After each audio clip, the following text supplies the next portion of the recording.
Hi, this is your coach, Panagiota, and we are having a discussion about women's guilt and women's unrealistic super expectations about their working performance.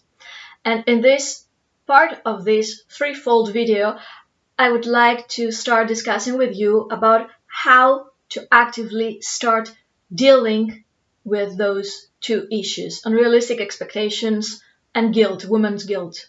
And what are the solutions we can use in order to start creating our own new awareness of personal care, self-care that is not selfish, and how to start creating a healthy balance between women, their professional life, which is a good life, which provides good results, and their personal life, which is also a very good life and creates a great well-being condition for them. So, what do we do? And if you want to know what I've said before about overworking hours, exaggerating and having exaggerating expectations about working environment and women and women's guilt, just check the two previous videos. You will see the links below, and don't forget to subscribe to my channel and like this video once you've seen it. So what do we do? Well, the first thing is that we need to become conscious that we suffer from women's guilt and this tendency that forces us to have over-realistic, exaggerated expectations for our performance.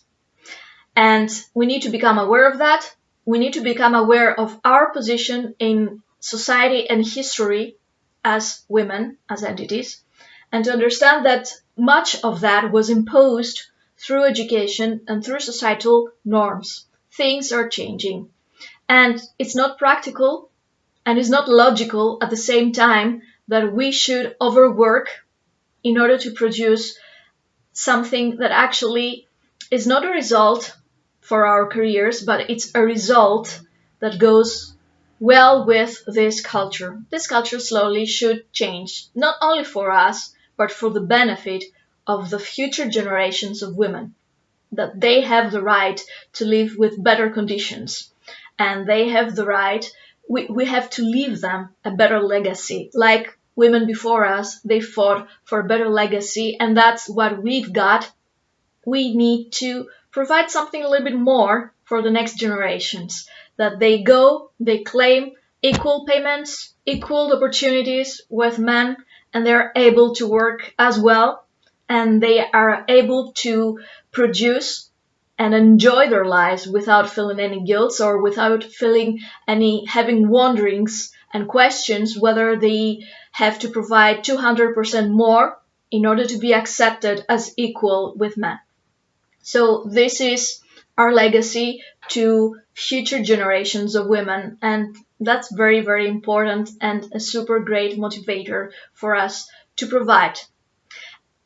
The first thing we can do is just start changing the way we think, our mindset, make a shift of mindset.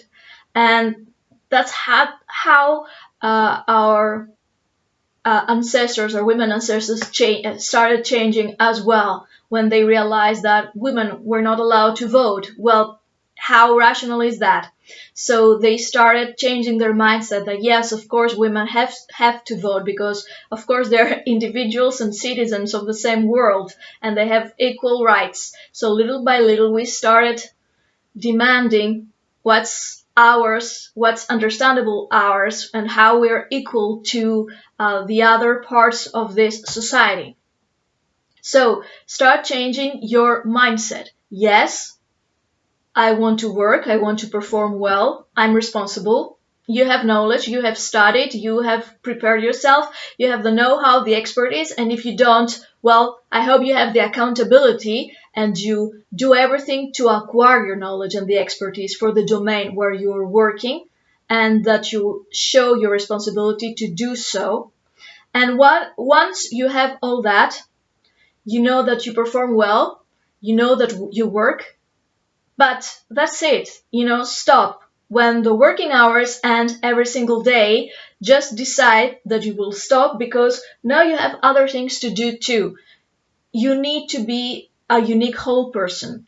And this whole person needs to have a lot of different activities. One of them is, of course, working, but it's not the only one, because human brain is proof needs changes and needs options, and it needs to have to do different tasks in the day, because otherwise it gets bored, and also it stops providing new ideas, fresh ideas, and it stops having fresh creativity.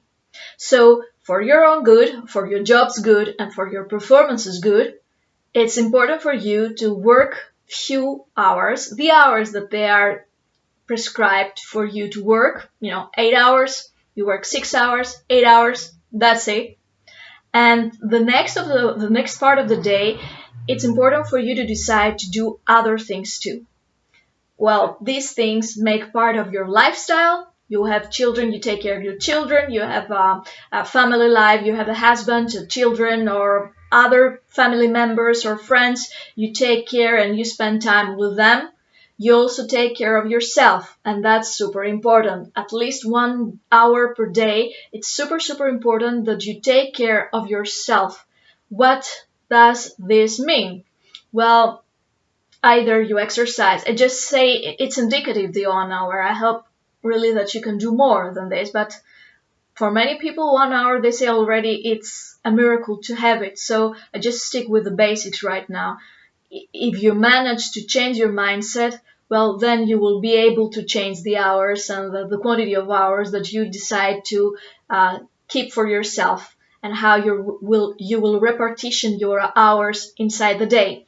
So 1 hour, well, you can do a lot of things. First, you can exercise and keep fit for yourself. The body needs to be healthy, and this also helps you to have a better performance at work. It helps you be healthy. It helps you to be happy, because thanks for the endorphins, you will be happier, you'll have much better mood, and it will just bring you new ideas. All the neurophysiological benefits of exercise for your body, for your mind, for your intellect will be there. So one part of this 1 hour can be exercise. You can have either, 30 minutes per day, or you can have 3 hours of exercise per week. You just decide how you will repartition that as well. Another thing is super important: put meditation into your lifestyle. This is very, very important. It will help you clear a lot of your ideas. It will help you ease some negative emotions and make you understand why they are there and what are the messages that these negative emotions bring to you. They will help you de-stress and make you more immune to stressful triggers. And you can use 5 to 10 minutes of meditation session per day. 5 in the morning, 5 in the night just before go to sleep, or 10 and 10. Find the quantity that's good for you. Another super important part of this self-care is self-care, body self-care. Have some massage sessions. They are very, very important and beneficial for you. Going to spa, going out to walk, and also save some important time, even 20 minutes per day. It's super, super great. Or once every 2 days to read a book. And this is actually a long-term benefit. It helps you focus. It helps you create better attention for yourself. It helps your intellect. It helps you learn new information, especially if you choose good books that they provide you, well-written books that will provide you with beautiful insights, new knowledge, and they really travel you to other situations or worlds. It may be non-fiction or fiction. Just choose them well and just put them into your program. You will see how beneficial these are for your day. So just create this new agenda into your daily life. And sometimes this is very difficult to do at first. So what I propose to a lot of my clients is to keep track of their hours and how they repartition them. and either use an Excel, especially if they work on a computer, on a laptop every day, every single day, and there are so many of them that they love lists and they love Excel. So I just tell them do that, or just use an agenda, paper and pencil agenda, and write down the hours that they work, and create two columns: the hour that they should work and the hours that they actually work, and keep track of those should and hours, actual hours that they work. Keep track of the hours that they do other things in their personal life, and count them and add them up every single week and month and choose quarters, and decide and see and check what is the message that these sums provide for themselves. Sometimes my clients are super surprised, actually shocked, because they see how much more time they work, which is not recognized, not by their employers, is not remunerated, and they see what is the impact of this overworking to their personal life and how this negatively affects them. And little by little, just because we see that visually, we are able to reduce it and say that tomorrow probably they're not going to change in a single day. They're not going to stop overworking, especially if they do it for quite a long time. They're not going to stop overworking in a single day, but little by little, they will work half an hour less and less and less until they end up working the normal schedule that they are paid for doing. This goes also for my freelancer or business persons clients. And I ask them also to keep track of their working. Of course, business people are more inclined to say, yes, but I have my own business, so I need to work more. I agree with you. Sometimes in the beginning, we have to work more. But even there, we need to keep a specific balance and to have some red lines and not cross them. Otherwise, what we overwork actually goes against us, because when you are super tired, when you're super fragile, because your immune system is fragile when you are overworking and you're not having rest, well, it's easier for you to provide bad quality of results later on. So it's not a good investment for you long term and for your business as well. So it's important to see the good investment, the good long-term investment. And this is by keeping as much your balance as possible. Even if you work much more, let's say a freelancer or a business person will say that 12 hours a day is not even enough. Well, fine, but what you do afterwards, go for some exercise, some physical exercise, go for some massage, go for some spa session, go have anything important to do with your mental abilities, meditation, or read a book, just even for 10 minutes, to change your ideas and start thinking something completely different.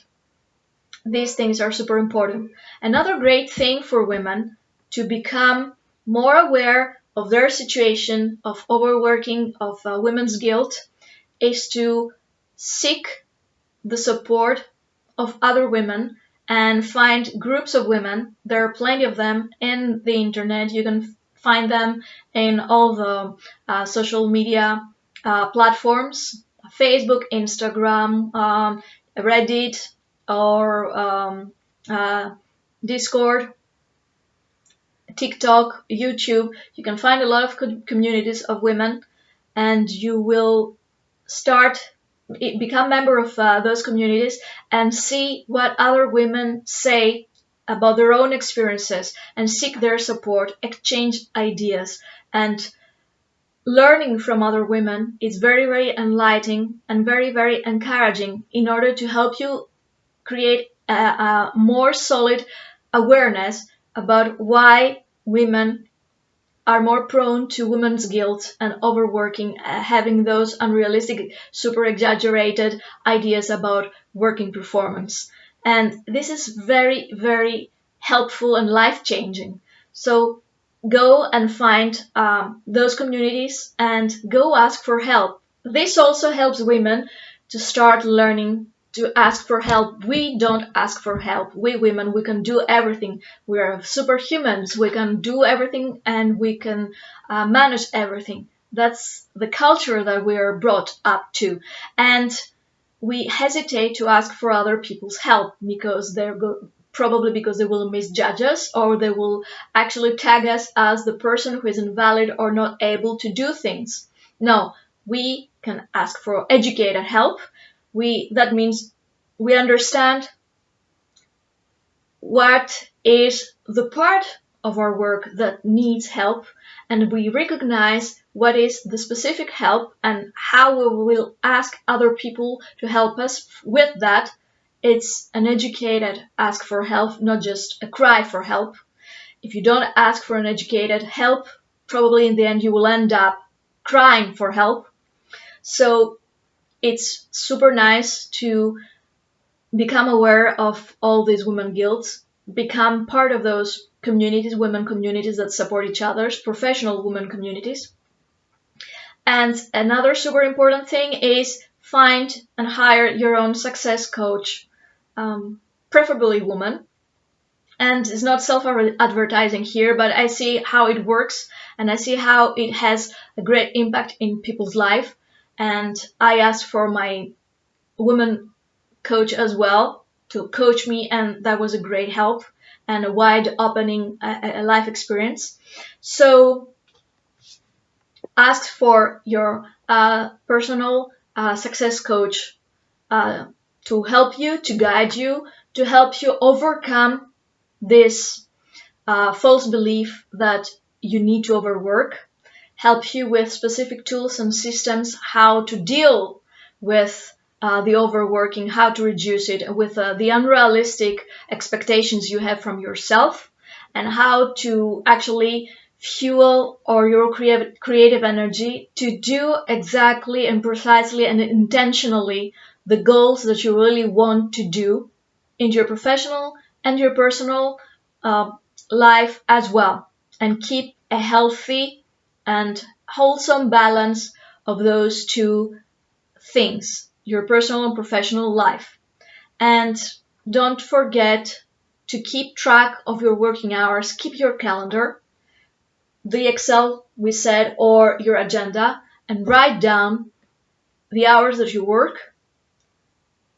And if you are, bold enough, write down the fears that you have, what you're afraid of that you might do or you might don't do, and discuss them with your mentor, your success coach, support group of other women. And believe me, those groups are super supportive and super enlightening, and you will actually find a lot of answers there, and you will learn even more of the things that you haven't even thought about.